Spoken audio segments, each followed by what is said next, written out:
Salut à tous, je vais procéder à un petit forcing avec mes Crématogastères scutellaris pour qu'elles aillent dans leur nid, parce qu'en fait j'ai une antiteuf là, une antiteuf, donc j'ai pas mal de fourmis ici qui se cachent. Alors je vais essayer de continuer de filmer tout en vous montrant, et voilà. Et en fait elles ont fait comme un deuxième nid, elles ne vont absolument pas dans le nid. Dans le nid ici AliExpress qui est, je sais, un peu trop grand. En fait, elle restait. Au début, c'était chouette parce qu'elle restait dans cette pièce-ci. Il y en a deux, trois qui sont en haut, mais souvent elle reste là. Elle reste bien compacte, pardon. Alors on pourrait dire oui, c'est pas bien. Le nid est trop grand. C'est pas faux, hein, c'est même vrai. Mais on voit pas très bien. Malheureusement, j'ai déjà mis le trépied, mais en fait, voilà, ça pousse. Il y a énormément de couvains. Je vais essayer de prendre mon téléphone. Alors je fais ça sur mon bureau comme un gitan un peu, mais voilà, ça m'énerve un peu. Ça fait un petit temps que c'est comme ça. Voilà, là on voit bien, hein, c'est pas mal. Ouais, il y a vraiment une cohorte de couvains. Il y a énormément de nymphes nues. La reine se porte très bien, hein, donc voilà, à l'œil nu c'est encore plus impressionnant qu'avec la caméra, je trouve. Voilà, on voit un énorme tapis. Je sais pas où est la reine, elle est. À mon avis, elle est là. Je suis avec le trépied, donc je fais ça n'importe comment. Ouais, elle est là-bas quelque part. Voilà, ouais. Et encore, voilà, elle repond. Donc vraiment, elles ont aucun souci. Honnêtement, j'ai rien à dire. Elles sont très discrètes. Par contre, pour discuter Laris, euh, voilà, bah, de ce que je sais, enfin de ce que je sais, de ce que j'ai entendu, c'est une espèce qui est très énervée la deuxième année. Donc souvent, c'est vrai que la première année, elles étaient plus actives, je trouve. Alors qu'on dit souvent que la première année, elles sont discrètes et la seconde, elles commencent vraiment à se libérer, on va dire. Et ben, chez moi, c'est pas le cas. Enfin, c'est pas le cas. C'est pas du tout un problème. Hein. Franchement, c'est pas un problème. Mais c'est juste que ça m'énerve un petit peu. Malheureusement, j'ai pas trouvé comment dire, d'explication. Euh, donc voilà, et en fait quand j'ai fait le déménagement, donc j'ai fait un déménagement sans forcer, donc j'ai raccordé le tube et ce nid-ci, et donc j'avais laissé le premier tube dans lequel elles étaient, le tube rechargeable. Elles ont déménagé toutes seules, après deux ou trois jours, je crois, un peu plus. Ça a été assez lent, parce que ce nid-ci était, était chauffé dans les 25 degrés environ. Un peu moins parce qu'il y a quand même voilà, le tapis chauffant se met au-dessus, je le mets au-dessus, en fait il est adossé à cette colonne ici, donc qui est ma grosse colonie. Je vais vous en reparler bientôt puisque vous voyez il y a un petit rajout, etc., etc. Mais je vous spoil pas, mais voilà, je crois que vous l'avez vu. Donc je vais faire ça un peu, je vais pas dire en urgence, mais voilà, je vais les déménager. Je comptais faire ça sur mon bureau, mais ouais, j'ai trop de bordel, je suis quelqu'un d'assez bordélique. Là il y a des câbles partout, c'est moche. Donc je sais que c'est pas ce qui vous intéresse, qu'au final ce qui vous intéresse c'est les fourmis, mais je vais quand même faire un effort là-dessus. Donc je vais déplacer la colonie ici, qu'est-ce que je voulais dire, dans mon salon, je vais faire ça sur ma table à manger, ça sera beaucoup plus simple, beaucoup plus beau aussi, même si l'éclairage c'est une lumière froide LED, c'est pas top, mais voilà, comme ça vous savez. On se retrouve tout de suite là-bas, et ce que je vais faire en gros, c'est que je vais prendre les petits bouts comme ceci, donc là où il y a des fourmis, et je vais les lâcher ici. Donc pas le bout de bois, mais je vais essayer très très très délicatement, à mon avis avec cette pince-ci sans pression, de les faire tomber dans le trou. Donc je sais pas du tout si c'est une bonne décision à prendre, mais en fait j'ai très peur que les fourmis qui soient ici soient des fourmis rejetées, ou en tout cas que leur odeur coloniale change après un certain temps, parce que quand je vous dis qu'elles ne vont pas dans le nid, vraiment elles n'y vont jamais. Elles restent là, elles mangent, elles croisent d'autres qui sortent du nid, qui viennent manger, et c'est tout. Il n'y a vraiment pas de contact entre elles. Donc j'ai peur qu'elles perdent l'odeur coloniale. Donc pour ça, il y a une vidéo de Fourmi des Plaines qui explique tout ça. Qui avait fait aussi une expérience, il avait retiré certaines fourmis pendant, je sais plus si c'était 3 semaines ou 3 mois ou 6 mois, enfin pendant un certain temps. Et en fait, les fourmis, bah, elles perdent cette information, donc c'est leur odeur d'origine. Donc voilà, moi j'ai peur que ça arrive, je vous mettrai, si je me rappelle, le lien en description. En tout cas, moi j'ai pas envie que ça arrive, j'ai aussi envie que bah, ces ouvrières, au lieu de rien faire littéralement de leur journée, qu'elles fassent quelque chose. En fait là, elles se nourrissent. Donc là, j'ai mis une blatte et je sais pas si on peut appeler ça une gelée, mais quelque chose... ouais, une sorte de gelée nutritive que j'ai fait avec de la cassonade bio, des larves de moustiques, parce que ça j'en avais acheté, et ça marche très bien par contre. Toutes mes espèces en mangent. Donc ça c'est très étonnant, parce que j'avais déjà essayé l'année passée, je vous avais dit que ça n'avait pas du tout marché. J'avais fait ça avec du sucre brun je pense, ou non, du sucre de canne, j'avais fait ça avec du sucre de canne, des larves de moustiques et de la fraise je crois, de la confiture de fraises, ça n'avait pas du tout marché. Et là j'ai fait ça avec un peu de miel, beaucoup de cassonade, pas mal de larves de moustiques, et alors j'avais mis autre chose, j'ai oublié. Malheureusement je n'ai pas filmé quand je l'ai fait, mais ça marche du tonnerre. Vraiment, toutes mes fourmis en mangent. Et je suis assez étonné, donc c'est bien. Et alors ce que je fais, c'est que en fait, j'ai fait des sortes de petits cubes. Via on va pas dire une glaçonnière, mais vous voyez on va dire ça comme ça, les trucs qui font qu'on a des glaçons. J'ai aucune idée du nom qu'on donne. Et en fait, ce que je fais, c'est que je coupe des petites parties que je donne à toutes mes fourmis, et puis ensuite, le reste, je donne ça à mes blattes, et mes blattes en une petite semaine environ, bah, elles bouffent tout, quoi. Donc là, je vais vous montrer, parce que je les ai déplacées, justement, les blattes. Hop, hop, hop, hop, hop. Je les ai déplacées parce que je les ai nourries, et voilà, en gros, je dispose ça comme ça, et elles le bouffent. Wow, ça pue super fort. Faudrait que j'aère un peu plus, parce que ça sent vraiment mauvais.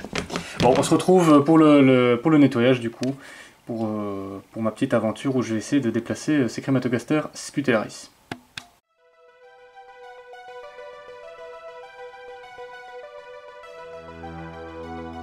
Donc voilà, pour faire court ici, je vais juste prendre les fourmis une par une. D'abord je voulais le faire avec la pince souple. Au final j'ai été chercher un petit pinceau, ça a été beaucoup plus vite. Il y en avait une bonne vingtaine quand même, donc ça a été un boulot pas trop emmerdant. Honnêtement elles sont très calmes. Par contre c'est vrai que depuis que je les ai réinstallées, je les nourris via un tube de raccord que j'ai mis dedans. En fait c'est le même tube qu'ici, j'ai mis un coude au bout, et en fait je les nourris avec des petites boules d'eau ou alors de liquide sucré. Et là on voit qu'elles sont beaucoup plus agressives.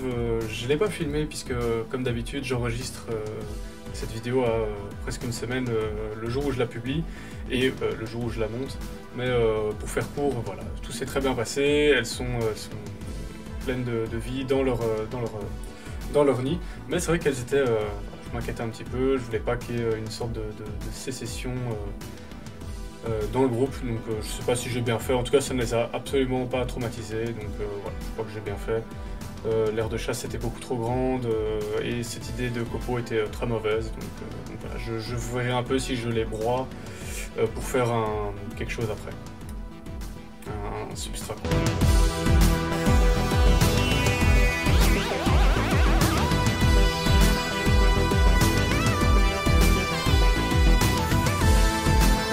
Allez, bon bah voilà.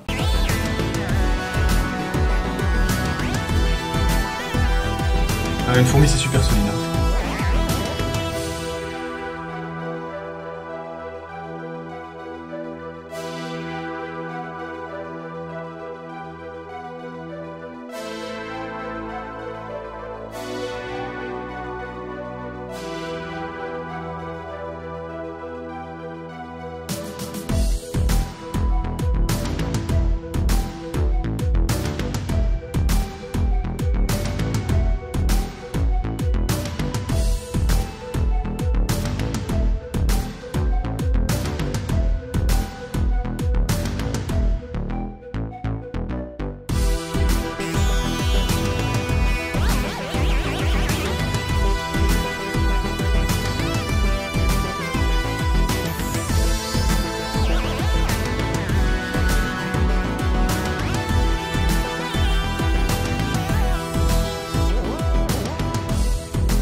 Donc l'aire de chasse ici, je vais la changer.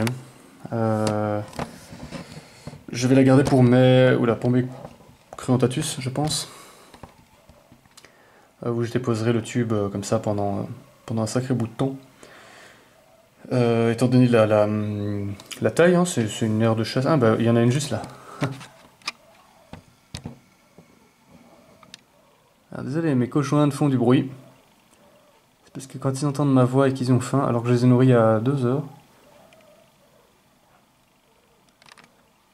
Je vais la choper en off parce que je ne saurais pas le faire à une main. Au final, tout ça, c'est ce que j'ai récupéré dans l'heure de chasse qui faisait une anti-teuf un peu. Purée, les cochons d'Inde. Mais donc vous voyez qu'il y a quand même pas mal de monde. Hein. Il y a pratiquement la moitié de la colonie qui était dans l'aire de chasse. J'exagère, hein, il y en a quelques-unes qui sont montées. J'ai pas compté, mais je crois que il y en avait une petite vingtaine, je dirais 18-19 comme ça en regardant les images. Voilà, franchement dommage, je peux pas zoomer plus. Mais le couvain est vraiment impressionnant. Donc je crois qu'après ça, elles vont commencer à être un peu plus énervées. Je verrai bien, mais voilà, j'espère pouvoir vous faire un peu plus d'épisodes parce que c'est vrai que c'est une colonie que je filme pas beaucoup. Puisque, comme je vous disais, elle est extrêmement discrète. Et voilà, ça bouge pas beaucoup. C'est vrai qu'il n'y a pas de polymorphisme. Donc beaucoup de gens s'en désintéressent. Puis les gens qui vivent dans le sud de la France, ils en voient tous les jours. Mais moi j'habite en Belgique à Bruxelles et voilà, on n'en a pas à part on a retrouvé dans la forêt de Soignes, mais voilà, enfin c'est pas encore vraiment installé. Il y a encore des œufs là, c'est marrant. Alors le seul défaut, c'est que le nid ici, normalement, en fait, là vous voyez, c'est une petite sonde et normalement il devrait chauffer, mais le raccord qui est derrière ne fonctionne plus. Donc quand je branche le chargeur, ou on va dire la prise, si vous voulez, le nid ne chauffe pas. Donc c'est un petit peu dommage, mais ce que je fais, c'est que je mets, comme je vous l'ai expliqué en début d'épisode, je vous mets je mets le tapis au-dessus et en fait ça marche très bien. Ah, regardez. Regardez ça. Alors où est-ce que...